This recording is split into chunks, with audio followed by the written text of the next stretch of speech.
우리 말씀을 보도록 하겠습니다. 누가복음 5장 17절에서 26절의 말씀입니다. 누가복음 5장 17절에서 26절의 말씀입니다. 우리 한 절씩 보도록 하겠습니다. 하루는 가르치실 때에 갈릴리의 각 마을과 유대와 예루살렘에 온 바리새인과 율법 교사들이 앉았는데 병을 고치는 주의 능력이 예수와 함께 하더라.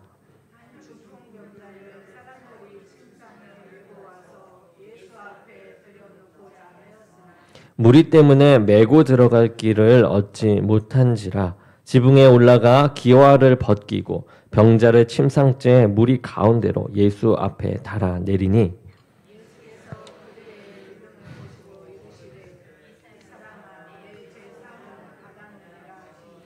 서기관과 바리새인들이 생각하여 이르되 이 신선 모독하는 자가 누구냐? 오직 하나님 외에 누가 능히 죄를 사하겠느냐?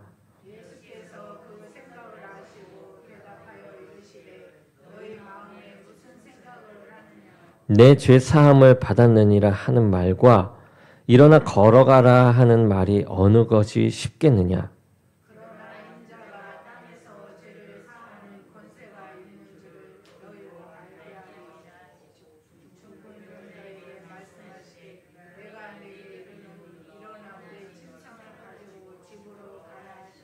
그 사람이 그들 앞에서 곧 일어나 그 누웠던 것을 가지고 하나님께 영광을 돌리며 자기 집으로 돌아가니 모든 사람이 놀라 하나님께 영광을 돌리며 심히 두려워하여 이르되 오늘 우리가 놀라운 일을 보았다.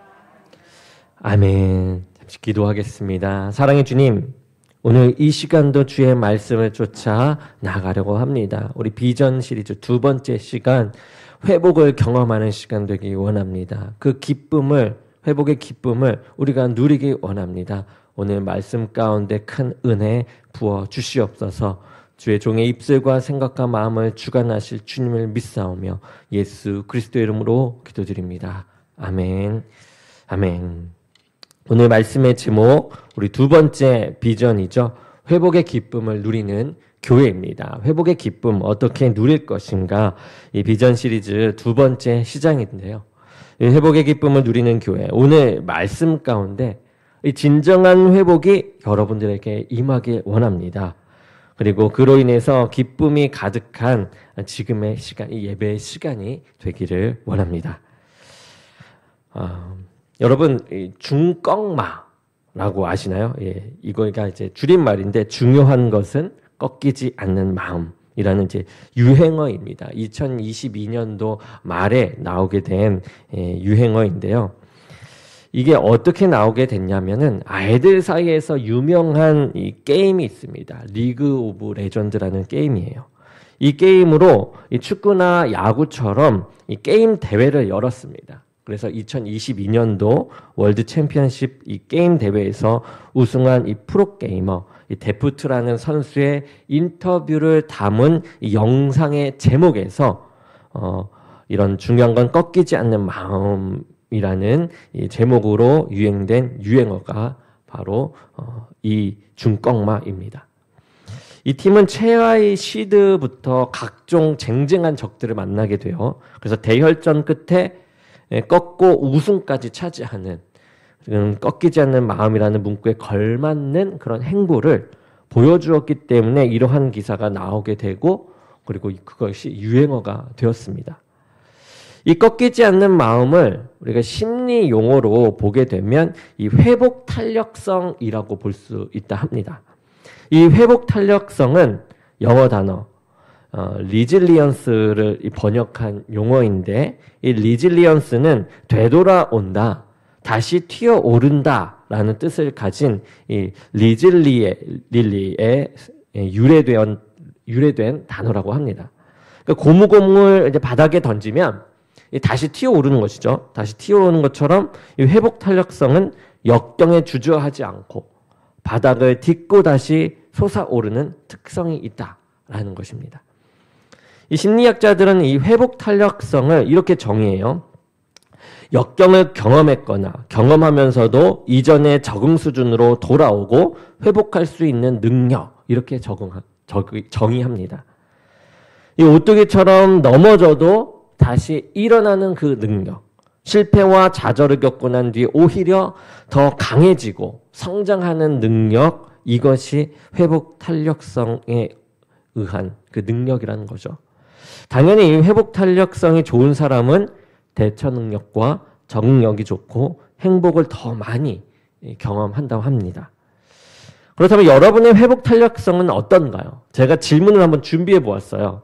이 질문에 예 혹은 아니오로 대답해 보시면 됩니다. 잘 안 보이셔도 제가 읽어 드릴 테니 이게 O, 동그라미가 몇 개인지 한번 세보시면 될 것 같습니다. 첫 번째는 어려움에 직면해도 쉽게 적응한다. 두 번째는 손실을 경험해도 상대적으로 쉽게 회복한다. 세 번째, 겪고 있는 어려움에 대해 다른 사람에게 쉽게 이야기할 수 있다. 네 번째, 위기의 때에 침착해지는 방법을 알고 있다. 다섯 번째, 건강한 자존심과 자신감을 갖고 있다. 건강한 자존감과 자신감을 갖고 있다. 여섯 번째, 어떤 어려움이든 일시적이라고 생각한다. 일곱 번째, 역경 속에서도 합리적으로 생각하며 절망에 빠지지 않는다. 여덟 번째, 어려울 때도 자조하며 웃는 법을 알고 있다. 그리고 아홉 번째, 역경을 통해 배우고 성장한다고 생각한다. 열 번째, 가급적 문제를 피하기 위해 미리 대비한다. 11번째, 과거의 역경 덕분에 더 강해지고 성장했다고 생각한다. 12번째, 어려움에 굴하지 않고 지나갈 때까지 기다리는 편이다. 자, 12가지입니다. 자, 여러분 예라고 대답 몇 개나 하셨나요? 예라고 대답한 개수가 9개 이상이다 라고 하면 이 회복 탄력성이 높은 것입니다. 하지만 4개 이하다 라고 하면 회복 탄력성이 낮다고 볼 수가 있어요. 이러한 이 회복 탄력성은 가정과 학교에서 주로 길러지긴 합니다. 그렇지만 나이가 들어도 강화할 수가 있다고 해요. 빠르게 변화하는 이 세상 속에서 이 좋은 일과 나쁜 일, 그리고 또 즐거운 일과 힘든 일이 끊임없이 우리에게 밀려오게 됩니다. 그때에 이 마음이 꺾이지 않고 잘 견디려면 회복 탄력성을 증진할 필요가 있음을 이 심리학자들은 이야기합니다. 여러분, 이 회복, 우리는 이 역경 속에서 다시 회복을 찾기를 원합니다. 아픔 속에서 나음받기를 원하죠. 또 슬픔 속에서 기쁨이 찾아오기를 원합니다. 이러한 회복이 우리에게 오기를 원하죠. 그래서 회복하는 방법을 찾아가요. 위에서 언급한 것처럼 이 회복 탄력성을 키우거나, 그리고 심리학자를 찾아가서 정신적 회복을 얻어 삶을 회복하고자 합니다. 또는 돈을 벌거나 살을 사거나 액세서리들을 사면서 자신의 만족을 충족시켜서 삶을 회복하고자 하기도 합니다. 그리고 의사나 무당이나 종교를 찾아 질병을 치료받는 삶으로 회복하고자 하기도 합니다. 또는 연애 대상을 찾거나 같은 관심 분야를 가진 사람을 찾는 이 방법으로 사람을 통해 회복을 얻고자 하기도 하죠.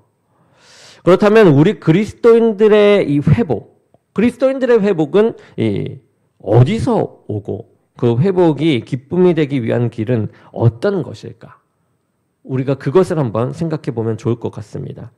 회복 탄력성, 돈, 의사, 사람, 이런 것들이 우리에게 회복이 될까요? 오늘 본문 말씀을 통해 진정한 회복이 무엇인지 우리가 함께 찾아가기 원합니다. 이 두 가지로 제가 나누어 보았는데, 두 가지 내지로 보았는데요. 첫 번째는 이것입니다. 죄인에서 의인된 회복의 기쁨을 누리라. 그러니까 하나님의 형상이 회복됨을 이야기합니다.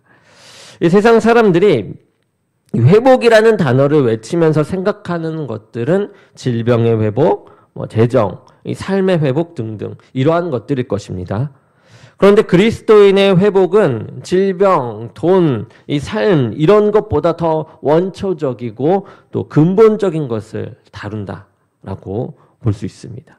오늘 본문 말씀을 보게 되면 누가복음 5장 20절의 말씀이죠. 이렇게 나옵니다. 제가 읽어드리겠습니다. 예수께서 그들의 믿음을 보시고 이르시되 이 사람아 내 죄 사함을 받았느니라 하시니 이렇게 나오죠. 누가복음 5장 20절입니다. 이 중풍병자를 치료하시는데 그들의 믿음을 보고 병을 치료한 것이 아니라 죄를 사하시는 모습을 보여요. 그리고 나서 그 중풍병자는 죄사함을 받고 일어나 움직이는 치료의 기적을 겪게 됩니다. 죄사함을 통해 치료의 기적을 얻게 돼요. 병에서 회복되어 원래의 건강한 모습으로 회복되었듯 예수님의 이 죄사함 또한 인간의 본연의 모습을 회복하는 그 근본적인 치료 과정임을 성경이 말하고 있는 것이에요. 이 병의 고침처럼 인간의 본연의 것을 고치는 모습을 죄의 사함을 통해 보여주셨다라는 겁니다.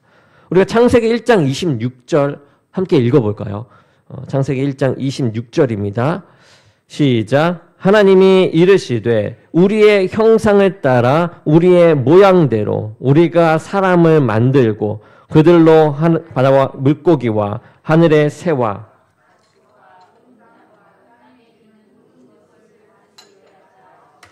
네, 아멘. 자, 인간은 하나님의 형상과 모양으로 창조되었습니다. 그러나 뱀의 형상으로 다가온 이 사단의 유혹, 그 유혹으로 선악과를 따먹게 되죠. 그래서 인간은 타락의 길로 접어들게 되었습니다. 이 타락은 단순히 깨끗한 물에 담겨져 있는 이 물컵에 검정 잉크를 똑 하고 떨어지는 것 이상의 타락이에요. 죄에 물든 것을 넘어서 하나님의 형상과 모양이 완전히 변형이 일어난 것입니다. 항상 아름다운 것을 보고 아름다운 일을 하며 아름다운 것을 이야기하던 사람이 이제는 타락한 것을 보고 타락한 일을 하며 타락한 것을 이야기합니다. 즉, 이 좋은 공기를 품었던 이 나무가 나쁜 것을 먹고 돌연변이가 되어서 방사능을 뿜어내는 그런 나무가 되었다라고 보시면 됩니다. 우리의 구조가 완전히 변형되어 버린 거예요. 죄에 물들어서요. 악을 생성하고 있다라는 겁니다. 이 구조의 변형은 사단의 유혹으로 인해 이제는 더 이상 하나님을 찾지 않고요. 더 나아가 하나님을 대적하는 것을 이야기하는 것이에요. 태초에는 항상 하나님을 찾고 함께 있었던 인간이었어요. 이것이 하나님의 본연의 모습입니다. 이것이 인간의 본연의 모습입니다. 인간의. 그런데 타락 후에는요. 하나님을 찾지 않습니다. 자신의 생각으로 움직여요. 하나님을 멀리합니다. 이것이 원래 인간의 모습에서 벗어난 이 타락의 모습입니다. 이제는 더 이상 우리의 힘으로는 되돌릴 수 없는 그 구렁텅이에 빠져버리게 되었습니다. 하나님을 멀리하는 것, 즉 이 죄에 빠져버린 것입니다. 우리가 로마서 3장 10절에 나오죠. 기록된 바 의인은 없나니 하나도 없으며 우리의 힘으로서는 다시는 되돌릴 수 있는 방법이 없다라는 것이에요. 의인은 없어요. 하나도 없습니다. 우리의 힘으로서는 다시금 하나님의 형상과 모양을 찾을 방법이 없습니다. 그래서 하나님께서 움직이시죠. 우리를 너무나도 사랑하셔서 움직입니다. 엄청난 결정을 하신 것입니다. 그 결정은 우리가 잘 알듯 자신의 아들 예수님을 보내신 것입니다. 로마서 3장 23절에서 24절입니다. 우리가 한번 같이 읽어보도록 하겠습니다. 자, 시작. 모든 사람이 죄를 범하였음에 그리스도 예수 안에 있는 구속으로 말미암아 하나님의 은혜로 값없이 의롭다 하심을 얻은 자 되었느니라. 아멘. 하나님의 영광에 이르지 못한다라고 이야기가 나오죠. 인간은 아무리 열심을 다해 하나님을 찬양한다 해도 죄로 인해 하나님에게 이 합당한 영광을 돌릴 수가 없어요. 하나님이 보시기에 합당치 못한 것입니다. 어떻게 해도요. 우리의 힘으로는. 결국 인간은 하나님과의 이 관계가 끊어지고 다시는 인간의 힘으로 하나님과 이제 붙을 수가 없습니다. 죄로부터 나오는 모든 결과를 인간 스스로가 담당해야만 하는 것이죠. 이러한 상황에 놓인 인간에게 하나님은 예수님을 우리에게 보내십니다. 그러므로 우리를 의롭다 하심을 얻게 한 자, 의롭다 하심을 얻게 하는 자가 되게 하는 이 값없는 은혜, 그 은혜를 베푸세요. 즉, 이 죄인된 우리가 이제 의인이라 칭함을 받게 되었다라는 것이에요. 이것이 여러분 회복의 기쁨입니다. 죽을 수밖에 없던 영혼, 근데 이제 생명을 얻게 되는 그 의인으로서의 길로 간 것이에요. 이것이 그리스도인에게 있어서 가장 큰 회복의 기쁨입니다. 절대로 돌아갈 수 없었던 이 하나님의 형상과 모양을 이제는 예수님을 통해 찾게 된 것이죠. 값없는 은혜로 의롭다 하심을 얻은 자가 되었습니다. 죽을 수밖에 없는 인간이 이제 살게 되는 생명의 길에 서게 되었습니다. 그런데 여러분, 이 의롭다 칭함을 받는 것에 우리가 오해해서는 안 될 것이 있어요. 그것이 무엇이냐? 의롭다 칭함이 우리가 의롭게 되었다라는 것은 아닙니다. 무슨 이야기냐면 신분이 의인인 것이지 지금 상태는 죄인이다라는 것입니다. 조금 더 이해하기 쉽게 한 가지 예를 들어서 이야기로 풀어보겠습니다. 이 하나님이 운영하시는 회사가 있다고 합시다. 이 회사에서 직원을 뽑는 공고를 냅니다. 그런데 거기에 한 사람이 면접을 보러 오게 돼요. 이 면접관이신 이 예수님이 보니 그 사람은 스펙도 안 되고 자격도 안 되는 사람이었어요. 우리의 눈으로 봤을 때 이 하나님의 회사를 운영하는데 이 사람은 절대로 뽑혀서는 안 되는 그런 사람입니다. 그런데 예수님이 그 사람을 긍휼히 여기시고 사랑하셔서 이 회사의 직원으로 뽑았습니다. 이것에 의롭다 칭함이 있는 것이에요. 이것이 의롭다 칭함이에요. 직원으로 뽑아주신 거예요. 자격이 안 되는데. 직원으로 뽑았으나 아직 자격이 안 된 수준. 그것이 의롭다 칭함을 받은 것입니다. 이제 이야기를 계속 진행해 보도록 하겠습니다. 이제 이 사람이 직원으로서 회사에서 일을 하기 시작합니다. 처음 일하는 것이라 아무것도 몰라요. 무엇을 해야 할지 모르겠습니다. 가만히 서 있기만 합니다. 그때 옆에 있던 동료가 그를 도와줍니다. 옆에 있던 상사가 업무 내용을 알려주는 것으로 끝나는 게 아니라 하나하나 상세하게 아이를 돌보듯 함께 다니면서 가르쳐주고 격려합니다. 이 사람의 일을 봐줘요. 잘하면 잘했다고 칭찬을 하고 잘 못하면 다시 해보라고 격려를 합니다. 그래서 이 사람은 이젠 직원으로서의 자격을 갖추어 나갑니다. 여러분, 이게 무엇이냐? 이것이 성령의 인도하심이에요. 성령의 인도하심 따라 하나님의 일을 배워가는 것입니다. 즉, 의인된 삶을 배우고 실천하여 진정한 의인으로 거듭나는 것이에요. 물론 이렇게 회사를 모티브로 해서 제가 예화를 들었지만 하나님의 운영하심은 이것보다 더 초월적이고 더 놀라운 것이겠죠. 우리는 의인으로서 칭함을 이렇게 받았습니다. 그러나 아직 의인된 것은 아닙니다. 죄인이에요. 의인으로 갈 수 있는 길이 예수님으로부터 열린 것입니다. 이 의인의 길은 하나님과의 관계가 하나님의 형상과 모양이 회복되었음을 이야기하는 것입니다. 회복의 길이 열렸음을 이야기하는 것이에요. 그런데 이 회복의 필수 요소가 있습니다. 그것은 우리가 잘 알듯 예수님을 믿는 것이죠. 그리고 그로부터 반드시 나오는 고백이 있어요. 예수님을 믿음으로 반드시 나오는 고백. 무엇이냐? 바로 회개입니다. 회개. 여러분, 회개가 없다면 이 회복의 길을 찾았으나 회복하지 못하고 있는 죄인된 모습 그대로 남아있는 것입니다. 예수님께서 이야기하시죠. 누가복음 5장 32절입니다. 내가 의인을 부르러 온 것이 아니요 죄인을 불러 회개시키러 왔노라. 우리의 죄를 고백하며 회개하는 것이야말로 이 진정한 회복의 길이 되는 것입니다. 예수님이 이 땅에 오신 목적이 바로 이것이었어요. 그렇기에 우리가 예수님을 믿는다면 반드시 회개가 일어나고 죄 사함을 받는 길에 들어서게 됩니다.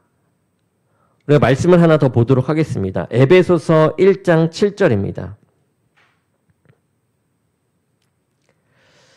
이 말씀을 우리가 함께 읽어볼까요? 시작. 우리가 그리스도 안에서 그의 은혜의 풍성함을 따라 그의 피로 말미암아 구속 곧 죄 사함을 받았으니 진정한 회복의 길로 걸어가기 원하십니까, 여러분? 그렇다면 이 시간 예수님을 믿음으로 이제는 회개의 길로 들어서길 원합니다. 우리에게 5가지 회개의 제목이 있다고 합시다. 열심히 회개합니다. 그러므로 우리는 이제 회개함으로 인해서 그 자유를 얻어 이제 은혜를 누립니다. 이제는 회개할 것이 없어 보여요. 그러나 우리가 말씀을 보고 성령의 인도하심을 따라가다 보니 회개할 것이 5개가 더 생깁니다. 우리가 몰랐던 회개거리들이 하나씩 나오게 된다라는 것이죠. 우리 김철기 목사님의 가슴 찢는 회개라는 책에 이러한 내용이 있습니다.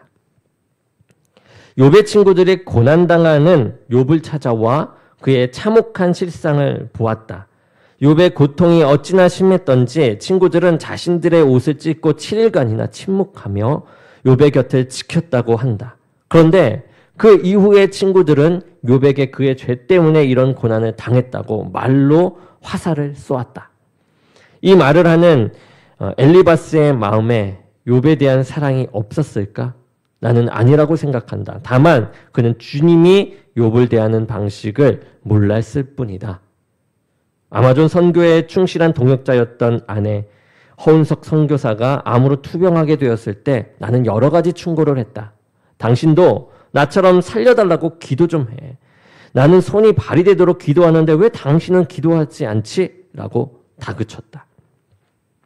하나님과 그녀가 완전히 연합된 평안이 들어가 있는 것을 모른 채 엘리바스처럼 율법적으로 생각하고 판단했다. 당시에는 내가 잘못하는 줄도 몰랐다. 오히려 도와준다고 생각했다. 2013년 9월 허 선교사가 소천하고 난 뒤에야 나는 깨닫게 되었다.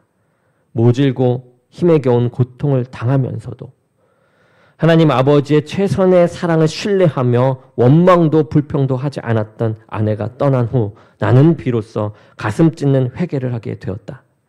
내가 하는 모든 것이 내 자랑과 업적이고 자기 의였던 나에게 아내 허 선교사의 죽음은 강력한 회개의 통로가 되었다. 그녀의 믿음이 나를 변화시키고 길 잃은 많은 사람을 주님께로 돌이켰다. 여러분, 우리에게는 10,000가지 죄가 있습니다. 아니, 그보다 더 많은 죄들이 있어요. 그러나 지금 우리가 인식하고 있는 죄는 5가지밖에 되지 못할 뿐입니다. 이제 말씀으로 성령의 인도하심으로 나의 죄된 부분을 찾아가시기 바랍니다. 그리고 그것을 찾았다면 이제 주님께 회개하는 시간을 가지시기 바랍니다. 이것이 진정한 회복의 길이에요. 값없는 은혜로 말미암아 다시금 얻게 된 이 하나님의 형상과 모양입니다.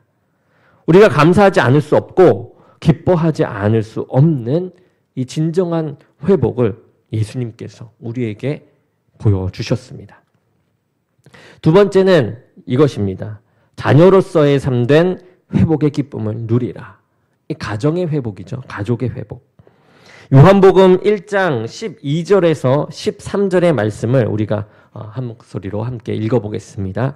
시작. 영접하는 자, 곧 그 이름을 믿는 자들에게는 하나님의 자녀가 되는 권세를 주셨으니 이는 혈통으로나 육적으로나 사람의 뜻으로 나지 아니하고 오직 하나님께로서 난 자들이니라. 우리에게 있어서 하나님은 먼 존재, 번접할 수 없는 존재였으나 이제 예수님을 통해 하나님의 자녀가 되는 권세를 얻게 되었습니다. 이제는 우리가 하나님을 아버지라고 부를 수 있는 자격이 주어진 것이죠. 그리고 아버지라고 부를 수 있는 우리는 이제 서로가 형제 자매가 된 것입니다. 즉 가족이 된 것입니다. 갈라디아서 4장 6절에서 7절의 말씀에 이렇게 나옵니다. 너희가 아들임으로 하나님이 그 아들의 영을 우리 마음 가운데 보내사 아빠 아버지라 부르게 하셨느니라. 그러므로 내가 이후로는 종이 아니요 아들이니 아들이면 하나님으로 말미암아 유업을 받을 자니라. 원래는 종이었어요. 종되었던 우리가 하나님의 자녀가 되는 권세를 얻게 되었습니다. 이것은 엄청난 회복의 역사예요. 신분의 상승을 넘는 신분의 초월을 이야기하는 것입니다. 원래는 하나님의 자녀였어요. 그런데 종이 되었다가 다시금 돌아오는 그 회복이죠. 그리고 우리가 죄로 인해서 이제 누구를 아버지라 부릅니까? 죄로 인해서요. 사단을 아버지라고 부릅니다. 가장 밑바닥 중에 밑바닥이죠. 더 이상 떨어질 곳이 없는 상태에 있습니다. 죽음보다 더한 죽음.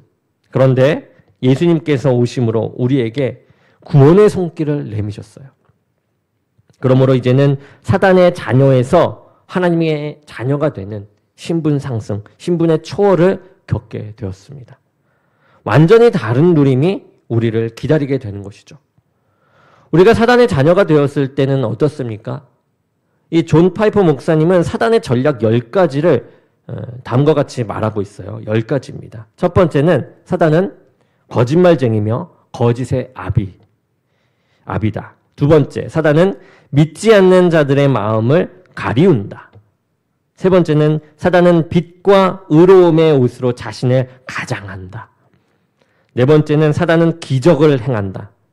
다섯 번째는 사단은 사람들을 유혹해 죄짓게 한다. 여섯 번째는요, 사단은 사람들의 마음에서 하나님의 마음을 뽑아내고 신앙을 죽인다. 일곱 번째는 사단은 때로는 아픔과 질병을 일으킨다. 여덟 번째는 사단은 살인자이다. 아홉 번째는 사단은 사역자들의 계획을 대적한다. 열 번째는 사단은 하나님 앞에서 신자들을 고소한다. 이렇게 나옵니다. 사단을 아버지로 모시면 이러한 전략에 빠지게 돼요. 그리고 이 전략에 물듭니다. 그리고 이 전략을 사용하는 자가 돼요. 그리하여 이들은 마음에 하나님을 두기 싫어하여 합당치 못한 그런 일들을 하게 됩니다. 그래서 성경에서는 이렇게 얘기하죠. 로마서 1장 28절에서 32절.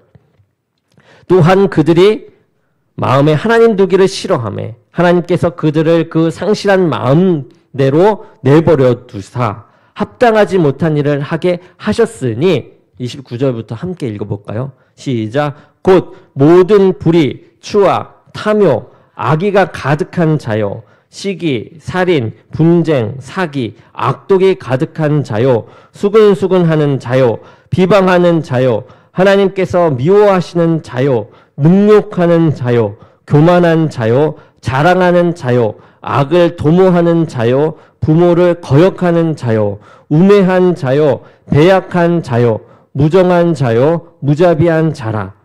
그들이 이 같은 일을 행하는 자는 사형에 해당한다고 하나님께서 정하심을 알고도 자기들만 행할 뿐 아니라 또한 그런 일을 행하는 자들을 옳다 하느니라.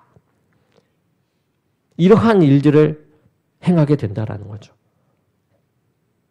그리고 이러한 일들을 행하는 자들에게 우리가 공격을 당한다라는 겁니다. 그렇다면 하나님의 자녀가 되었을 때는 어떨까요? 앞서 읽었던 갈라디아서 4장의 내용처럼 아버지의 유업을 받게 됩니다. 유업은 무엇입니까? 야고보서 2장 5절에 이렇게 얘기합니다. 내 사랑하는 형제들아 들을지어다. 하나님이 세상에서 가난한 자를 택하사 믿음에 부요하게 하시고 또 자기를 사랑하는 자들에게 약속하신 나라를 상속으로 받게 하지 아니하셨느냐. 이렇게 나와요. 무엇을 받은 것입니까? 아버지의 것을 받는 것이에요. 천국을 얻게 됨을 이야기합니다. 하나님의 나라 안에서 아들로서 딸로서 살아가는 것이에요. 이것은 아버지의 모든 것이 우리의 것임을 이야기하는 것입니다. 여러분, 하나님은 어떤 분이세요? 창조주이시죠? 그리고 전지전능하신 분이십니다. 그리고 구원자세요. 무한한 것을 가지고 계신 분이세요. 그런 분의 자녀가 된 것입니다. 그러니 우리는 행복에 가득할 수밖에 없어요. 종된 자에서 이제 이 모든 것을 가진 자가 됐습니다. 형제끼리 싸우고 시기하는 일이 있을 수 없는 그 천국의 삶이 우리에게 지금 펼쳐진 것이에요. 서로 기뻐하며 즐거워할 수밖에 없습니다. 한 가지 예를 들어보죠. 우리에게 아버지가 있다고 합시다. 이 아버지에게는 아들이 2명 있어요. 이제 아버지는 아들에게 1억에 대한 돈을 너희가 원하는 대로 가져다 쓰라고 말씀하십니다.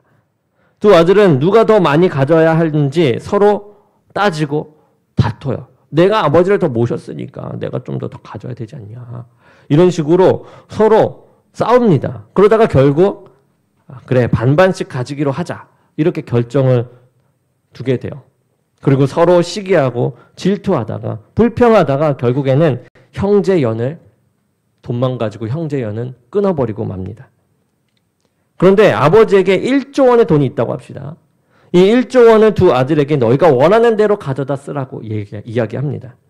두 아들은 누가 더 많이 가져야 하는지 이렇게 싸우질 않아요. 왜 그러냐 봤더니 5천억의 이 돈은 자신들이 평생 써도 다 쓰지 못함을 깨달아서였을까요? 그래서인지 형이 또는 동생이 얼마를 가져가든 신경 쓰지 않습니다. 오히려 동생아 너희 집에 이 침대가 필요하지 않니? 형의 집에 TV가 없지 않아? 라고 하면서 오히려 서로를 챙겨줍니다. 여러분 돈을 예로 들었지만 욕심, 이 탐욕, 시기, 질투, 다툼 이러한 것들을 초월한 이 가족의 모습 이러한 것들이 없는 그런 초월적인 가족의 모습이 하나님을 아버지로 둔 자녀의 모습이요. 자녀들의 모임인 이 가족의 모습이자 교회의 모습입니다. 하나님은 너무나도 풍성한 분이시죠. 무한히 가진 분이십니다. 그런 분이 우리의 아버지가 되신 것이에요. 그리고 우리는 형제요 자매가 된 것입니다. 그리고 우리의 모임이 이 교회인 것이에요. 그런데 교회 안에서 서로를 향해 시기와 불평과 이 다툼이 있다라고 한다면 그것은 하나님을 오히려 가난한 분으로 여기는 것입니다. 많이 있으면서 이것밖에 안 주는 이 쪼잔한 분으로 여기는 것이에요. 하나님을. 다른 형제가 복을 더 많이 받으면 내 복이 적게 들어올까 봐 걱정하면서 복의 크기를 제한하는 한계가 있는 분으로 하나님을 여기는 것입니다. 즉 전능하신 분으로 보지 않는 것이에요. 언제든지 써도 되는 아버지의 저금통으로만 보는 것입니다. 한정된 저금통. 나의 욕심으로 아버지를 도구로 보고 형제를 이제 방해꾼으로 보는 것이죠. 아버지 것을 욕심내는 나의 경쟁자. 이것으로 보는 것입니다. 여러분 하나님에게는 한계가 없습니다. 옆 사람이 복을 많이 받으면 형제가 잘 되는 것이기에 기뻐해야 합니다. 이 복의 크기가 줄어들잖아요. 잘 되면 더 좋고 우리 또한 더 잘 될 수 있습니다. 내가 잘 되면 하나님께 감사해야 하는 것입니다. 그리고 형제에게 나누는 것입니다. 나눈다고 없어지지 않아요. 더 채워집니다. 모든 것은 하나님의 것이요. 하나님께 유업으로 받은 것이기 때문입니다. 그리고 한계 없이 계속해서 무한히 부어주시기 때문이죠. 그렇게 우리는 늘 감사하며 막 나눠줄 수 있는 것입니다. 그러니 기쁨이 가득할 수밖에 없고 회복의 영이 우리에게 넘쳐날 수밖에 없는 것이죠. 여러분 누가 우리의 아버지냐에 따라서 이렇게 완전히 다른 모습이 나타납니다. 하나님의 자녀됨은 우리에게 커다란 회복이 되는 것이에요. 이 김양재 목사님의 문제아는 없고 문제의 부모만 있습니다 라는 책에 이러한 내용이 있습니다. 어느 집사님이 중학생 아들이 학교에서 돌아오기만 하면 컴퓨터 게임에 빠져들었다. 어느 집사님의 중학생 아들이 이제 학교에서 돌아오기만 하면 이제 컴퓨터 게임만 했다라는 것이죠. 그러고는 뒤에 있는 엄마에게 엄마 나 공부 못해서 밉지. 나 괜히 낳았지 라는 말을 반복했다고 합니다. 이런 아들을 보며 그 집사님은 아들을 위해 줄 게 없음을 절감하고 엄마는 내가 어떤 모습이든 너를 사랑해. 너는 하나님이 주신 소중한 아들이야 라는 말을 해주며 기도했다. 아들에게 이 말을 반복하며 집사님 눈에 뜨거운 눈물이 흐르곤 했다. 하나님이 자신에게 딸아, 있는 모습 그대로 너를 사랑한다 하시는 것 같아 마음이 뜨거워졌기 때문이다. 이렇게 몇 년의 세월이 흐르자 변함없는 엄마의 사랑의 마음이 아들의 마음을 녹여 엄마가 들려주는 하나님 이야기에 귀 기울이게 되었다. 게임 대신 책을 붙잡게 되었다. 인생을 살아갈 때 가장 중요한 일은 내가 누구인가를 자각하는 것이다.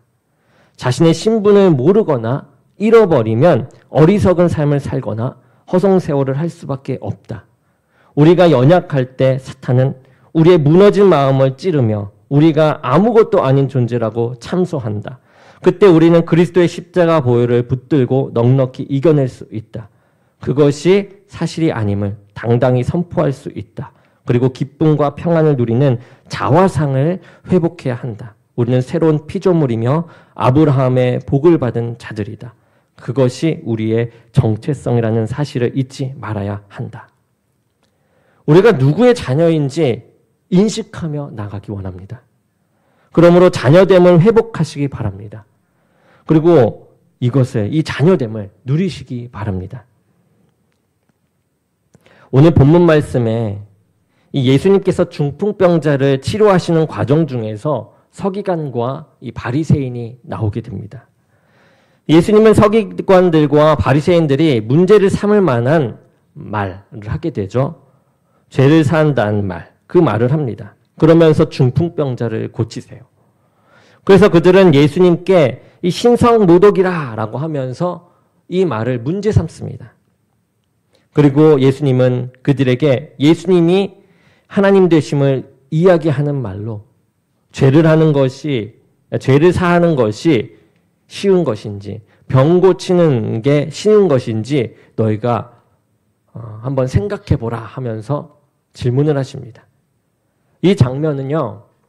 서기관과 바리새인들도 구원의 대상으로서 그들을 사랑하셨음을 보여주는 장면이에요. 그들이 깨닫기 바랬던 것이죠. 그들도 하나님의 자녀가 되길 원하셨기 때문에 이러한 이야기를 하면서 깨달아 하나님께 돌아오길 원했던 것입니다. 예수님의 사역을 보게 되면 우리를 회복하시는 그런 일들로 가득합니다. 죽을 수밖에 없어 쓰러져 있는 우리에게 이 구원의 손길로 생명의 길을 제시하시는 이 예수님. 죄에 끌려다니며 살 수밖에 없는 종된 삶에서 하나님의 자녀가 되게 하신 이 예수님. 그리스도인의 근본적인 회복은 이것이다라는 거죠. 우리는 이 회복을 누려야만 합니다. 누린다는 것은 이미 주어진 것을 펼친다라는 것입니다. 우리는 이미 받았습니다. 회복됨을 받았어요. 그 길을 받았습니다. 죄인에서 의인됨을, 종에서 자녀됨을 이미 받았습니다. 이제는 여러분 누리시면 됩니다. 이제는 누려 기쁨을 만끽하시기 바랍니다. 그리하여 이제는 의인으로서의 모습, 하나님의 자녀로서의 모습을 성령의 인도하심을 통해 이루어가며 날마다 기쁨을 누리는 저와 여러분이 되기를 주님의 이름으로 축원합니다. 우리 기도하겠습니다. 사랑의 주님 감사합니다. 오늘 또 말씀 가운데 회복의 기쁨을 누리게 하시는 주님, 그 주님을 봅니다. 근본적이고 원초적인 주의 그 회복의 기쁨, 그 사랑, 그것을 놓치지 않게 하여 주옵소서. 우리의 신분, 의인됨을 잊지 않게 하시고, 그리고 우리가 하나님의 자녀됨을 잊지 않게 하심으로 우리가 늘 주님을 생각하며 회복의 길, 그 길을 걸어가게 하여 주옵소서.